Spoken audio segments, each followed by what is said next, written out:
കോളേജിൽ ഇന്ന് 3 സ്റ്റുഡൻസിന്റെ ബർത്ത്ഡേയാണ്. നമ്മളെ പ്രധാനപ്പെട്ട മെഡുവില്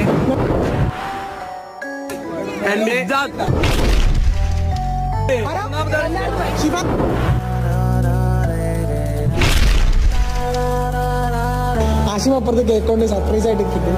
സർപ്രൈസ് ആണോ? അതാണ് പരിപാടി. ഇത് കാണുമ്പോൾ അഭിനയിക്കണം, എക്സ്പ്രഷൻ ഇടണം, മെഴുകണം. ഓക്കെ, ഇത് കണ്ട ഞെട്ടണം. ഓക്കെ,